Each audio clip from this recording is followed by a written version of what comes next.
Bienvenue sur le podcast de la pleine présence. Dans cet épisode, Dany-Bois commente la méditation qu'il vient de réaliser en visioconférence.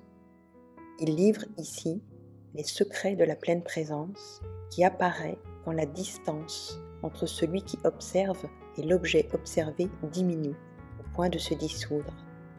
C'est alors qu'apparaît le soi délesté de l'ego, le moi-soi en somme, qui prend le statut de pleine présence. Chaque mercredi, Dany-Bois anime en direct et à distance une méditation à thème. Rejoignez ces programmes en vous rendant sur le site pleineprésence-mdb.fr. Il y a des vrais enjeux autour de la conscience.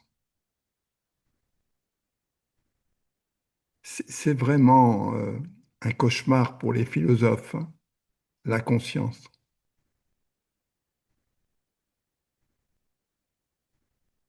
Existe-t-il, d'un point de vue scientifique, une conscience pure? Autrement dit, une conscience sans distance avec l'objet. Les philosophes et la science vont vous dire que une conscience sans distance ne peut être une conscience. Parce que la conscience, dans le monde spirituel, on la voit comme une conscience pure. En réalité, lorsqu'on parle de la conscience, on convoque nécessairement ce qui est constitutif de la conscience, c'est-à-dire la mémoire. Il n'y a pas de conscience sans mémoire. Il n'y a pas de conscience sans un objet. Il n'y a pas de conscience sans une intention. Il n'y a pas de conscience sans une distance entre l'observateur et la chose observée. C'est précisément ce que dit Husserl avec son intentionnalité. La conscience est toujours la conscience de quelque chose. C'est ça l'intentionnalité. Là, il s'agit de supprimer la distance. Alors pour autant, lorsqu'on supprime la distance entre le je qui observe et la chose observée, eh bien la conscience n'est plus la conscience, elle devient une présence. C'est la présence. Et c'est mieux que cela, c'est ce que moi j'entends par pleine présence. La pleine présence, c'est l'accès à soi, c'est l'accès au monde en supprimant la distance. Le deuxième critère qui se pose et qui mérite une réflexion, c'est cette idée que si on supprime la distance entre celui qui observe et la chose observée, le soi disparaît, nous disparaissons. Or, l'expérience des mystiques et ma propre expérience, et pour certains d'entre vous, votre propre expérience, constate que lorsque la distance est abolie, nous vivons une présence maximum de notre soi. Et c'est là qu'il faut débattre sur un autre critère qui est important. C'est l'ego et ce que nous appelons en philosophie l'ipséité. L'ego n'est pas entrevu comme une modalité qui étudie les défauts. Nous ne sommes pas sur un plan moral. L'ego, c'est tout ce qui nous sépare des autres, tout ce qui nous sépare du monde parce que nous souhaitons nous distinguer des autres. Nous souhaitons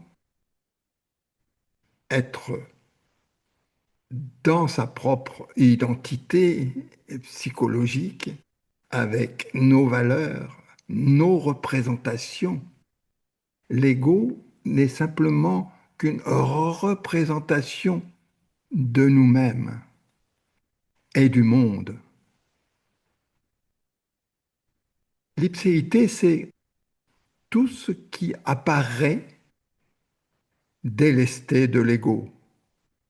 Quand l'ego est délesté, c'est notre soi. Et je pense que l'expérience la plus facile à percevoir de l'ipséité, c'est quand je vous demande, vous n'avez pas besoin de réfléchir pour avoir la certitude de vous-même.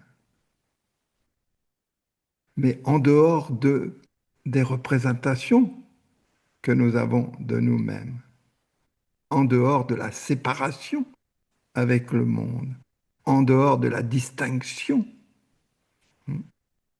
l'ego va contre la vie, l'ipséité est la vie, singulière, unique.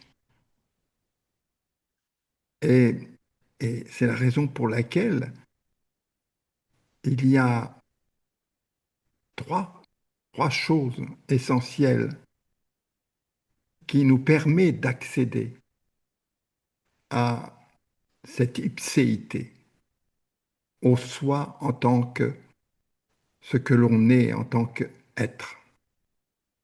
La première passe par le corps propre. Et il est admis dans la phénoménologie que sans le corps, sans la relation au corps, sans le corps propre, il n'y aurait pas de soi, il n'y aurait pas de présence.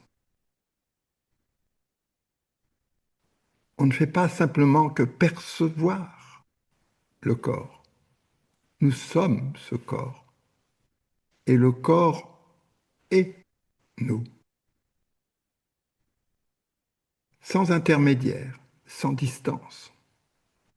Le deuxième élément qui permet d'être dans le soi, c'est la présence à soi. Et le troisième élément, c'est la rencontre avec le mouvement interne. Le problème, souvent, les personnes ont un rapport au mouvement interne comme s'il était un objet que l'on observe. Au départ, il faut observer l'objet, il faut le distinguer, il faut le découvrir. Mais si on veut aller dans la potentialité de la méditation pour arriver à son accomplissement,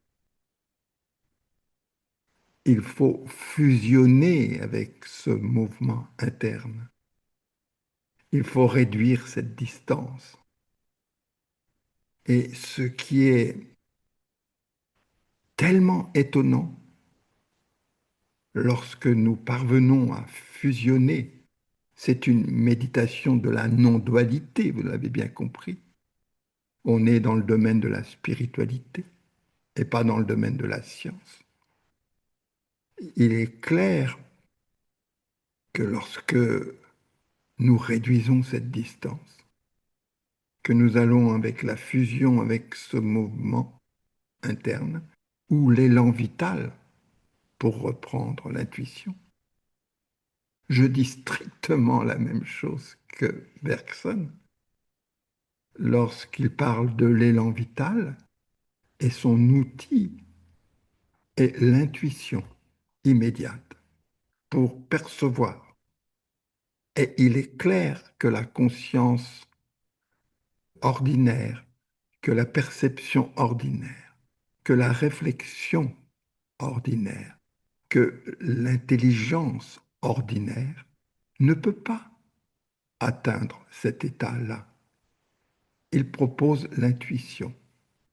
Et je suis totalement en accord avec lui, mais j'y ajoute le sensible.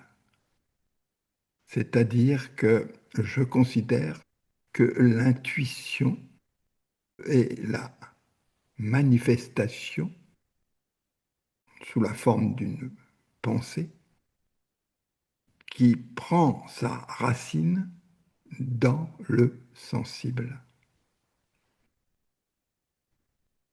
Mais en réalité, si on faisait une analogie avec le propos de Bergson, lorsque vous percevez le mouvement interne à l'intérieur de vous-même et que ce mouvement véhicule des pensées qui se donnent à votre conscience, cela s'appelle l'intuition. Donc, dans la chronologie d'apprentissage de la méditation, il faut bien sûr apprendre à mettre de la distance entre la chose observée et celui qui observe. Mais à un moment donné, si on va aller plus loin, plus profondément dans la méditation, il faut réduire cette distance-là pour fusionner avec ce qui est et non pas avec nos représentations du monde et de nous-mêmes.